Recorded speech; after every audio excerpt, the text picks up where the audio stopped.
Nobody screamed when the Korean damn man it. fell. Help That was me! the strange part. Are you okay? In the middle My of one of leg! the most expensive malls in Seoul, when his crutches slipped and his body hit the marble floor, everyone froze.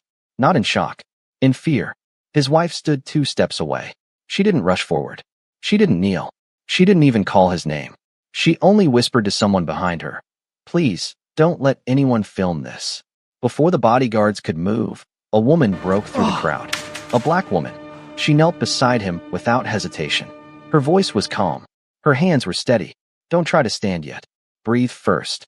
He looked at her, not like a powerful man, like a man who had just realized the people closest to him were not the ones who would catch him. She helped him up, adjusted his crutch, stepped back, and walked away. She never asked his name. She never looked back. She didn't know that in less than 3 months, she would be working inside his company. She didn't know that his fall was not an accident. And she didn't know that helping him stand that day would quietly place her inside the most dangerous family in Seoul. Welcome to the channel. If you love stories about betrayal, power, and dangerous secrets, hit that subscribe button right now because what you're about to hear will leave you speechless. Now, let me tell you what happened after Alicia walked away from that mall. Kong was rushed out quietly. His security team surrounded him like a wall, blocking cameras, blocking questions. The crowd dispersed within minutes. But in the black sedan pulling away from the mall, there was no relief, no gratitude. Mia sat beside him, her hands folded in her lap, her face perfectly composed. She didn't touch him, didn't ask if he was hurt. "You embarrassed the family today," she said. Kong stared out the window. His legs throbbed with pain. The fall had reopened injuries that were still healing from an accident 6 months ago. An accident that nearly killed him. An accident that left him dependent on crutches and the mercy of people who had no mercy left to give. "I could have died," he said quietly. Mia turned to him. Her eyes were cold. "You didn't." That was all she said for the rest of the drive. At the private medical facility, doctors examined him with grave faces. The swelling in his left leg had worsened. The fractures that had been slowly mending were now compromised again.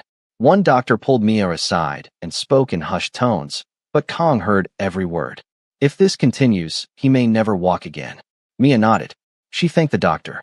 She signed the paperwork. And when she returned to Kang's room, she smiled. "They'll take good care of you," she said. Then she left. Kong lay in that hospital bed and stared at the ceiling. He had built an empire from nothing. Logistics, private security contracts, shipping investments that stretched from Seoul to Miami to the ports of Los Angeles. On paper, he was legitimate, respected, powerful. But underneath, he controlled something far more valuable. An underground distribution network that moved goods the government preferred to pretend didn't exist. And that kind of power made enemies. Enemies who were getting bolder. Enemies who were getting closer. Someone inside his circle was leaking information. Someone who knew his schedule, his routes, his vulnerabilities. And now, lying in a hospital bed with legs that might never heal, Kong realized something that chilled him more than any threat. The person trying to destroy him might be sleeping in his house. But here's where it gets crazy. While Kong was realizing his life was falling apart, Alicia had already forgotten about him. She worked in administration and operations for a mid-level consulting firm. Nothing glamorous, nothing dangerous. She processed invoices, coordinated schedules, and occasionally traveled to meet clients. Her life was stable, predictable, safe. She had a boyfriend named Derek. He worked in finance. He was busy. Always busy. Late nights at the office. Weekend calls. Canceled dinners. But he wasn't cruel. He wasn't abusive. He was just absent. Alicia told herself that was normal. That relationships required patience. That love wasn't supposed to be fireworks and grand gestures. She believed in stability. Not passion. Not risk. Certainly not dangerous men. The man from the mall never crossed her mind again. She was applying for better roles. Higher pay. More responsibility. She had an interview lined up with an executive placement agency that specialized in logistics and international operations. The kind of job that could change her life. She didn't know it already had. 3 weeks after the mall incident, Alicia went to meet Derek at a hotel. He was hosting clients there and asked her to join him for a late dinner. She arrived early, went up to the floor he mentioned, and waited in the hallway. But Derek didn't show. She texted him. No response. She waited 15 minutes. Then 20. Finally, she decided to leave. As she walked toward the elevator, she saw something that made her stop. A woman and a man walking together down the hallway. They weren't holding hands. but there was something intimate in the way they moved. Something secretive. The woman was elegant. Expensive coat. Designer bag. Perfect posture. Alicia recognized her immediately. It was the wife from the mall, Mia, and the man beside her was not Kong. He was tall, broad-shouldered. He wore a dark suit and moved with the precision of someone trained in combat. Alicia had seen men like him before. Security. Bodyguards. The kind who didn't just protect. They eliminated. Mia and the man stopped at a room near the end of the hall. He scanned the hallway once. His eyes passed over Alicia without interest. Then he opened the door, and they both stepped inside. Alicia stood frozen for a moment. Then she turned and walked away. It's none of my business, she thought. She didn't connect it to the man she had helped. She didn't think about what it meant. She didn't even tell Derek when he finally called to apologize for missing dinner. She just filed it away in her mind as something she had seen and would forget. But some things refused to stay buried. 2 weeks later, Alicia received a call from the placement agency. They had a position. Executive assistant to a high-level operations group. International clients. Competitive salary. Immediate start. She accepted. On her first day, she was escorted into a sleek office building in the heart of Seoul's business district. Everything was polished. Professional. She was introduced to department heads, given access codes, and shown to her workspace. Then she was told to report to the executive suite on the top floor. She took the elevator up, stepped into a spacious office with floor-to-ceiling windows overlooking the city. A man sat behind the desk. His back was to her. He was in a wheelchair. He turned. It was Kong. For a moment, neither of them spoke. Alicia felt her stomach drop. Recognition hit them both at the same time. Kang's expression didn't change, but something flickered in his eyes. Surprise. Maybe relief. Thank you, he said quietly. For that day? Alicia nodded. You're welcome. That was all they said. But the weight of that moment lingered in the room long after she left. What Alicia didn't see was the woman standing in the adjacent office, watching through the glass. Mia. Her smile froze for half a second, because she recognized Alicia too. The woman who helped Kong when she wouldn't. And that changed everything. Wait, because what happens next will shock you. Over the next month, Alicia proved herself indispensable. She wasn't hired to be close to Kong. She was hired to fix problems. And there were many. The first week, she noticed discrepancies in the Miami branch reports. Numbers that didn't add up. Invoices that seemed legitimate but had subtle inconsistencies. She stayed late 3 nights in a row, cross-referencing everything. When she brought her findings to Kong, he listened without interruption. How much? He asked when she finished. 2.3 million over 6 months, Alicia said.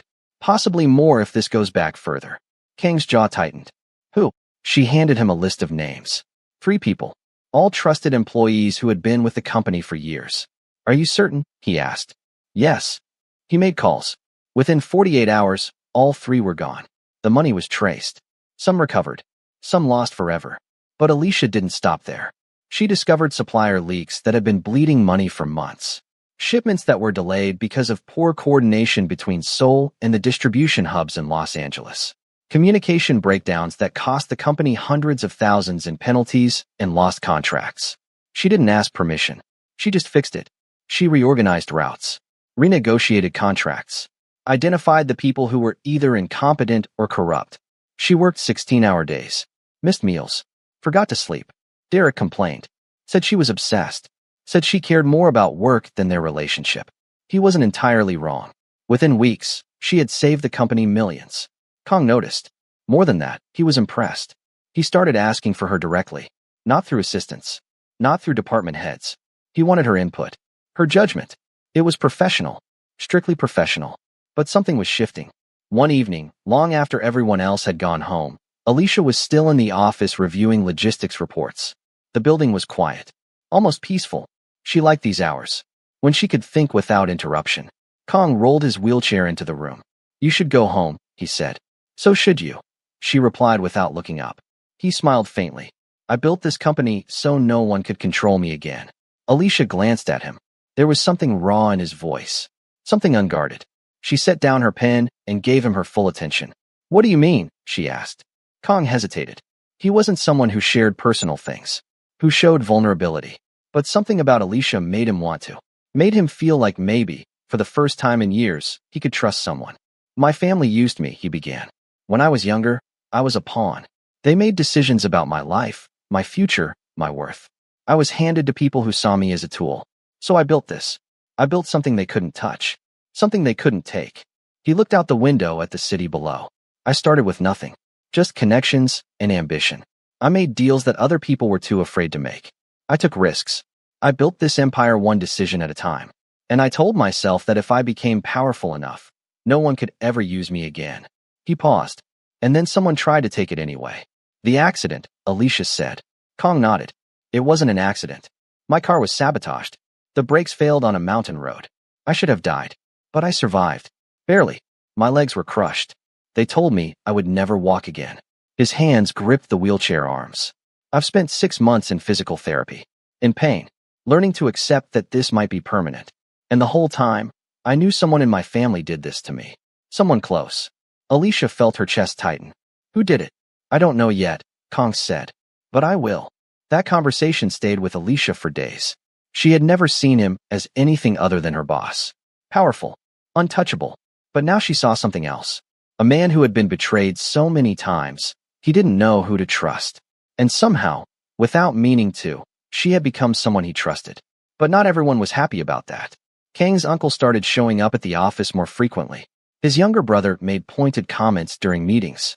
They never said anything directly, but the message was clear. She doesn't belong here. Alicia ignored it. She had dealt with worse. She focused on her work, on results. But then someone else arrived. Kang's older sister. Her name was Hannah, and she had been missing for years. Presumed dead by some. Presumed hiding by others. Nobody talked about her. When Alicia asked about family, people changed the subject. When she looked through old company photos, she noticed a woman in some of the earlier pictures who wasn't in any recent ones. Same eyes as Kong. Same determined expression. She had asked once who it was. The response was silence. So when Hannah walked into the office one afternoon without warning, it was like a ghost appearing. Security didn't stop her. She moved like someone who had every right to be there. She wore expensive clothes, but not flashy ones. Her hair was shorter than in the old photos. There were new lines around her eyes. When she saw Alicia, she smiled. You must be the one everyone's been talking about, Hannah said. Alicia stood. I'm sorry, I don't think we've met. No, Hannah said. But I know who you are. There was something warm in her voice. Almost protective, but also something sad. Like she recognized something in Alicia that reminded her of herself. Kang's reaction when he saw Hannah was difficult to read. Surprise. Relief. Anger. All at once. They spoke privately for hours. Later, Hannah pulled Alicia aside. Be careful who you trust in this family, she said quietly. Why are you telling me this? Alicia asked. Hannah looked at her with something close to sadness. Because you remind me of someone I used to be. Someone who thought helping people was enough. Someone who believed that if you worked hard and did the right thing, you would be safe. She touched Alicia's arm gently. You won't be. Not here. Not with them. Then why did you come back? Alicia asked. Hannah's smile was bitter. Because someone has to protect him. And I'm the only one left who will. Then she walked away. Alicia didn't understand. Not yet. Here's where everything starts to unravel. Derek found out. Not about anything physical. Not about anything inappropriate. But he saw the way Alicia talked about her work now. The way she stayed late. The way she defended Kong when Derek made offhand comments about her boss. They met for coffee one afternoon. Derek looked tired. Worn down. He had been distant for weeks. More than usual. We need to talk, he said. Alicia knew what was coming. You're different, he said. What do you mean? Alicia asked. You light up when you talk about work. About him. You never did that with me. Alicia opened her mouth to deny it. But she couldn't. Because he was right. She thought about the late nights in the office with Kong. The conversations that went beyond work. The way he looked at her sometimes. The way she caught herself thinking about him when she should have been thinking about Derek. You're emotionally cheating, Derek said. The words hit her like cold water. Alicia stared at him. That's not what this is. Then what is it? Derek challenged. Because from where I'm sitting, you're more invested in your boss than you are in me. You care more about his problems than mine. You defend him like you're defending someone you love. I respect him, Alicia said. That's all. Is it? She didn't have an answer. Because the truth was complicated. She respected Kong. She admired what he had built. She believed in the work they were doing. But it was becoming more than that. And she hated herself for it. Derek leaned back in his chair. I've been patient. I've tried to understand. But I can't compete with whatever this is. There's nothing to compete with, Alicia said. You're lying to yourself. Derek said quietly. And that's the worst part. You actually believe it. He stood. I can't do this anymore, Derek said. Neither can I, Alicia replied. The words came out before she could stop them. They ended it that night. No screaming. No drama. Just two people who realized they had been holding on to something that was already gone. Alicia went home alone. She didn't cry. She didn't call anyone. She just sat in the dark and wondered how her life had become so complicated. She thought about the choices she had made. The moment in the mall when she decided to help a stranger. The job offer she accepted without knowing who her boss would be. The late nights in the office. The conversations that felt too personal, too honest. She thought about Kang's face when he told her about his family. The pain in his eyes. The way he trusted her with things he probably shouldn't. And she realized she was in too deep. She thought about her mother's advice when she moved to Seoul 3 years ago. Be careful, her mother had said. Don't let anyone take advantage of you. Don't trust too easily. Alicia had laughed it off then. She was smart, careful, practical. But now she was sitting alone in her apartment, having just ended a relationship because of feelings she had for a man in a wheelchair who ran a dangerous empire and was married to a woman who wanted him dead. How had this become her life? She picked up her phone, almost called Derek, almost apologized, almost begged him to take her back. But she didn't, because he was right. She had emotionally checked out of their relationship weeks ago. And the worst part was, she didn't regret it. She thought about Kang, about the way he looked at her sometimes, like she was the only solid ground in a world that kept shifting beneath his feet. She thought about the conversations they had, late at night, when everyone else had gone home, when he would tell her things he didn't tell anyone else. She thought about how he never treated her like she was just an employee, how he asked her opinion, trusted her judgment, made her feel valued in a way Derek never had. And she realized something that terrified her. She was falling in love with him, maybe had already fallen, and there was no way this could end well. But wait, because the danger was just beginning. 3 days later, Kang asked Alicia to accompany him to a meeting across the city. It was late. The streets were quiet. His driver took a route through a less-traveled district. Alicia sat in the back seat beside Kang, reviewing notes on her tablet. The glow illuminated her face in the darkness. Are you all right? Kang asked suddenly. Alicia looked up. Yes. What? You've been quiet, he said. More than usual. She smiled faintly. Just thinking. About what? She hesitated. About how much my life has changed in the last few months. Kang nodded slowly. Mine too. There was something in his voice. Something she couldn't quite name. Vulnerability. Maybe even longing. Before she could respond, the world exploded. The car in front of them erupted in flames. Metal shredded. Glass shattered. The shockwave hit their vehicle like a physical force. The driver swerved hard. Tires screamed against pavement. Alicia was thrown against the door. Her tablet flew from her hands. Kang's wheelchair folded against the seat, pinning him. Then the gunfire started. Bullets punched through the back window. Safety glass spiderwebbed and collapsed inward. Alicia ducked instinctively. Her ears were ringing. Her heart was trying to break through her ribs. The driver accelerated. Took a hard turn that sent Alicia sliding across the seat. Another turn. The shooting continued. Relentless. Professional. Kang was yelling into his phone. Security. Police. Someone. His voice was steady despite everything. Like he had been through this before. Alicia's hands were shaking so badly, she couldn't hold on to anything. The car took another sharp turn. Descended into an underground garage. The shooting stopped. Or maybe they had just outrun it. The car finally stopped in a secured underground garage. Guards surrounded them immediately. Guns drawn. Radios crackling. Alicia couldn't breathe. Couldn't think. Her whole body was shaking. Kang looked at her. Really looked at her. Are you hurt? She shook her head. But she wasn't sure if that was true. She couldn't feel anything except terror. Look at me, Kang said. She did. Breathe, he said. Slowly. You're safe now. But she wasn't safe. Neither of them were. Because she realized something in that moment. Whoever wanted Kang dead now wanted her dead too. And that meant the danger wasn't external anymore. It was inside. If you're still watching, drop a comment below and tell me what you think is going to happen next. And don't forget to like this video because the twists are about to get even crazier. Kang called an emergency meeting the next day. Only his inner circle. His uncle. His brother. His head of security. And Hannah. They gathered in a private conference room. No windows. No recording devices. Complete privacy. The kind of room where decisions were made that never appeared in any official record. Alicia was told to wait outside. But she could hear voices. Raised. Angry. After 20 minutes, Hannah opened the door and gestured for her to enter.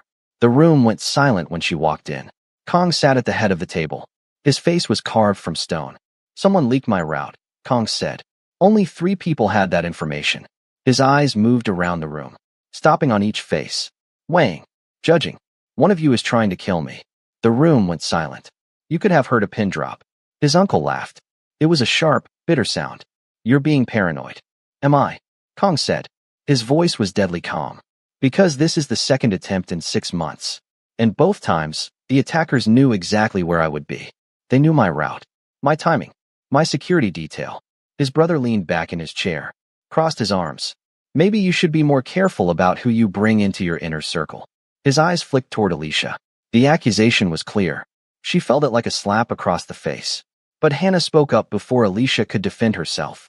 She wasn't even working here during the first attack, Hannah said coldly. But you were. The temperature in the room dropped 10 degrees. The brother's jaw tightened. Are you accusing me?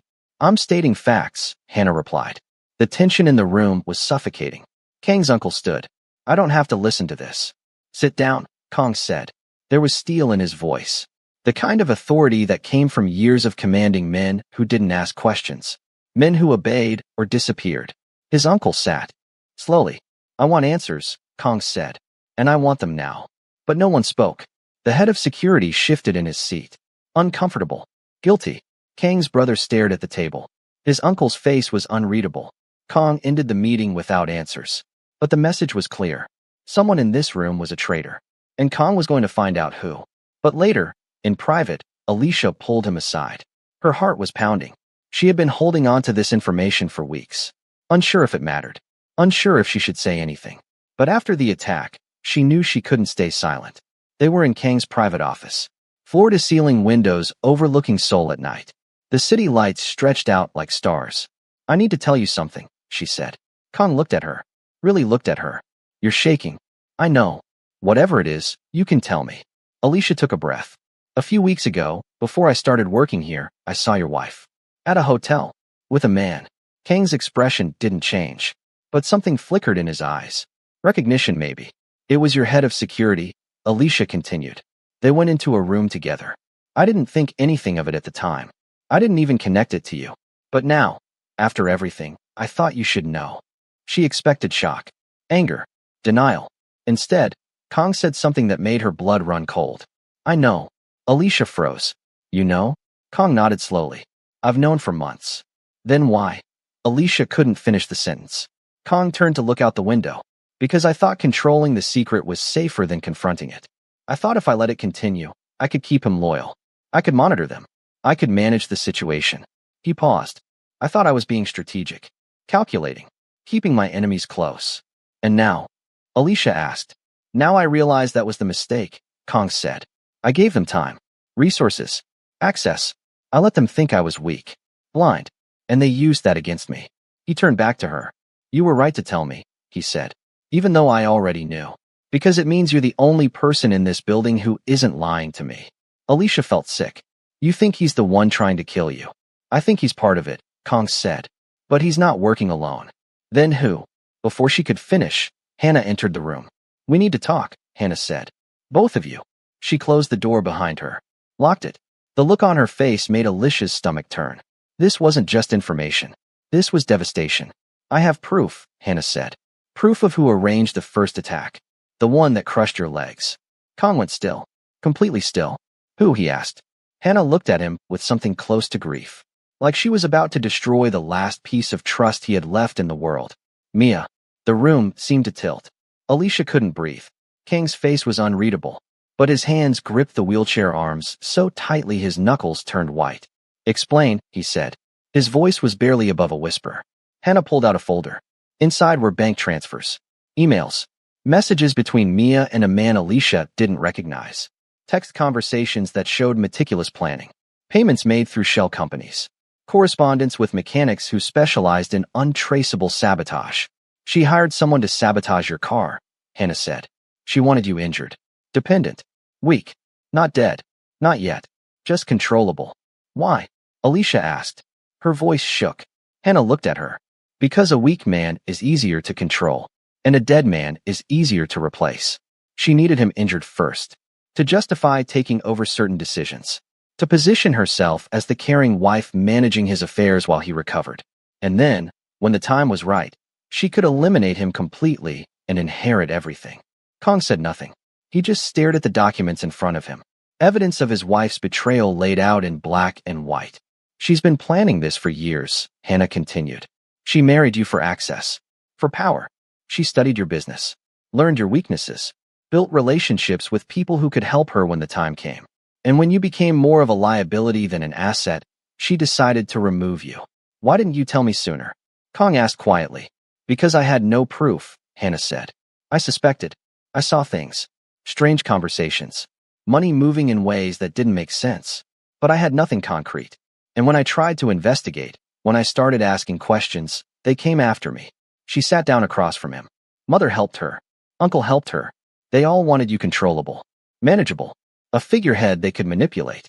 When I tried to warn you, they sent me away, threatened me, told me if I ever came back, they would destroy me. They made it look like I abandoned the family, like I was unstable. Tears filled her eyes. I've been in hiding for 3 years, building this case, finding proof, waiting for the right moment. Then why come back now? Kong asked. Because now I have proof, Hannah said. And because I'm not afraid of them anymore. And because if I waited any longer, you would be dead. Alicia felt like she was drowning. The second attack, she said slowly. The one a few days ago? Was that her too? Hannah nodded. But this time, Hannah said, she wasn't just trying to kill Kong. She looked at Alicia. She was trying to kill you too. Alicia's heart stopped. Why? Because you've become a liability, Hannah said. Because Kong trusts you. Because people are starting to notice. And because Mia knows that if you stay, her control over him disappears. Alicia sat down. Her hands were trembling. She had walked into this job thinking it was an opportunity, a career move. She didn't know it was a death sentence. Kong reached over and took her hand.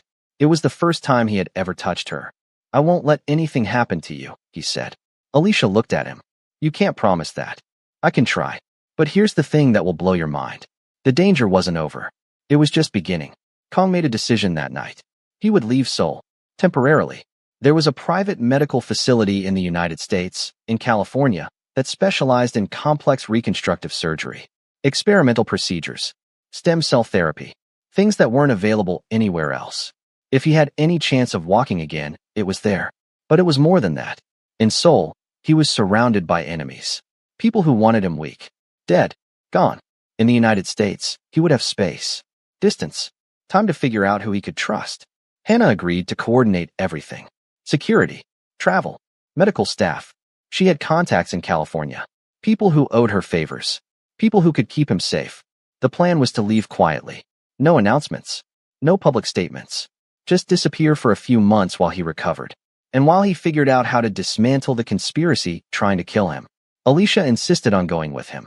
You don't have to do this, Kong said. They were in his office. Late night. The city below them quiet. Yes, I do, Alicia replied. Why? She looked at him. Because if you go alone, you'll be vulnerable. You need someone you can trust. Someone who isn't connected to your family. Someone who doesn't have an agenda. You have a life here, Kong said. A career. Friends. I have a job I can do from anywhere, Alicia corrected. And the only friend I had was Derek. That's over. You're risking everything, Kong said. So are you. He studied her face. What if something happens to you because of me? What if they come after you? They already did, Alicia said. Remember? Someone leaked your route. I was in that car. They're already trying to kill me. She stepped closer. I'm safer with you than I am here alone. Kong wanted to argue, to tell her to leave, to run, to save herself. But he couldn't, because she was right. And because he didn't want to face this alone. She didn't say why. She didn't say that somewhere along the way, this had stopped being about work. She didn't say that the thought of him being alone, surrounded by people who wanted him dead, made her feel something she hadn't felt in years. She didn't say that she cared about him in a way that terrified her. She just packed her bag. The plan was simple. Leave at night. Minimal security to avoid detection. A private jet waiting at a smaller airfield outside the city. No one would know until they were already gone. No announcements. No goodbyes. Just vanish into the night like they never existed. But someone always knows. They left the building just after midnight. Kong was in his wheelchair. Alicia walked beside him. 2 guards flanked them. Hannah was already at the airfield, making final checks. The night air was cold. The streets were empty. Alicia felt exposed. Vulnerable. Are you scared? Kong asked quietly. Yes, Alicia admitted. So am I. She looked at him in surprise. You? Every day, he said. Since the accident. Since I realized the people I loved wanted me dead. They were halfway to the car when Alicia heard it. A sound like thunder. But it wasn't thunder. It was a gunshot. Pain exploded in her shoulder. She fell. Hit the pavement hard. Her vision blurred. She heard Kong screaming her name. His wheelchair tipped. He dragged himself toward her. Blood was spreading across her shirt. She couldn't breathe. Couldn't think. Alicia, stay with me, Kong said. His hands were on her face. Stay with me. She tried to speak. Tried to tell him to run. To leave. To save himself. But all that came out was a whisper. I never wanted your world. I only wanted you to stand again. Kang's face was broken. Shattered. And in that moment, with blood pooling around them and death closing in, he finally said what he had been too afraid to say. I have loved you, he said. Since the day you caught me before I hit the floor. Alicia's eyes filled with tears. She had known. Deep down, she had always known. Another shot rang out. This one hit Kong. He collapsed beside her. Their hands found each other. Locked together. Blood pooled around them. The guards were down. Dead or dying. Alicia's vision was fading. She heard footsteps. High heels clicking on pavement. A woman stepped into view. Alicia tried to focus. Tried to see. It wasn't Mia. It was someone else. An American woman. Blonde. Cold eyes. Holding a rifle. She looked down at Kong and Alicia with something like regret. And she said only one line. It wasn't supposed to end like this. Alicia's world went black. But she wasn't dead. Not yet. Because the woman with the rifle made a call. It's done, she said. On the other end of the line, a voice responded. A voice Alicia would have recognized. A voice that belonged to someone she thought she could trust. A voice that had been in that conference room just hours ago. The woman with the rifle looked down at them one more time. Should I finish them? She asked. There was a pause. Then the voice on the phone replied with cold precision. No. Let them suffer first. I want them to know what's coming. The woman hung up. She knelt beside Kong and Alicia. Checked their pulses. Both still alive. Barely. She stood and walked away, leaving them bleeding on the pavement, leaving them to die slowly. Because whoever wanted them dead didn't just want them gone. They wanted them to feel it. Minutes passed. Maybe hours. Alicia drifted in and out of consciousness. She felt Kang's hand still holding hers. She heard sirens in the distance. Getting closer. Someone had called for help. But was it too late? In her fading consciousness, Alicia thought about them all. About the moment she knelt beside a stranger and helped him stand. She thought about how one act of kindness had led her here. To this moment. To this man. To this choice between life and death. And she realized something. She would do it all again. Even knowing where it would lead. Even knowing the cost. Because some people are worth saving. Even if it destroys you. The sirens were louder now. Lights flashing. Voices shouting. Hands lifting her. Separating her from Kong. She tried to hold on. Tried to keep their hands locked. But they pulled her away. The last thing she saw before darkness took her completely was Kang's face. His eyes were open. He was still alive. And he was looking at her like she was the only thing keeping him breathing. The screen fades to black. But this isn't the end. Somewhere in a private hospital room, machines beeped steadily. Monitors tracked heartbeats that shouldn't still be beating. Alicia woke first. Pain hit her immediately. Sharp. Overwhelming. Her shoulder felt like it was on fire. She tried to move and gasped. A nurse appeared. Don't move. You're safe. You're in the hospital. Kong. Alicia managed to whisper. Where is he? The other patient is in surgery, the nurse said. He's alive. Alive. The word was everything. Hours passed. Days maybe. Alicia drifted in and out of consciousness. Painkillers made everything hazy. Dreamlike. When she finally came fully awake, Hannah was sitting beside her bed. You scared us, Hannah said quietly. How long? Alicia asked. 3 days. Calm. He made it through surgery. He's in recovery. They removed the bullet. It missed his heart by 2 centimeters. 2 centimeters between life and death. Alicia closed her eyes. Who was she? Alicia asked. The woman with the rifle? We don't know yet, Hannah said. But we're going to find out. Someone called the ambulance, Alicia said. Who? Hannah's expression darkened. We don't know that either. By the time police arrived, the shooter was gone. No witnesses. No cameras. Whoever did this knew exactly how to disappear. Alicia tried to sit up. Pain lanced through her shoulder. Someone in your family did this, Alicia said. Someone you trust. I know, Hannah said. And I'm going to find out who. But somewhere else in Seoul, in a luxury penthouse overlooking the city, a phone rang. Mia answered. Is it done? She asked. They're in the hospital, a voice replied. Critical condition. Both of them. Mia smiled. She walked to the window, looked out at the city her husband built. The city she was about to take. Good. Let them recover just enough to feel hope. She paused. And then finish it. She hung up. Poured herself wine. Expensive. Imported from France. The kind Kong used to buy for special occasions. This was a special occasion. She was about to become the most powerful woman in Seoul. But what Mia didn't know was that the woman with the rifle didn't follow orders. Not completely. She made a different call. To someone in the United States. Someone who had been waiting for this moment. It's time, the woman said. They're vulnerable. If you're going to move, it has to be now. On the other end, a voice responded. Deep. Controlled. American. I'm already on my way. Who should I tell them sent me? The woman asked. Tell them. The voice said, that Michael Kong is coming home. Michael Kong. Kang's younger brother. The one who supposedly died in the United States 5 years ago. The one whose death started this whole war. Except he wasn't dead. And he was about to walk back into a family that tried to bury him. Back in the hospital, Alicia was finally allowed to see Kong. She was wheeled into his room. He was awake. Barely. Tubes and wires connected him to machines. When he saw her, something in his face softened. You're alive, he said. So are you. They stared at each other. Two people who had survived what should have killed them. I meant what I said, Kong told her. Before, when I thought we were dying. Alicia's throat tightened. So did I. When we get out of here, Kong said, I'm going to find who did this. And I'm going to make sure they never hurt anyone again. Alicia corrected. We're going to find them. Kong smiled faintly. You should run. Leave Seoul. Go back to your old life. Before all of this. I can't, Alicia said. Why not? Because I love you. The words hung in the air between them. She had said it.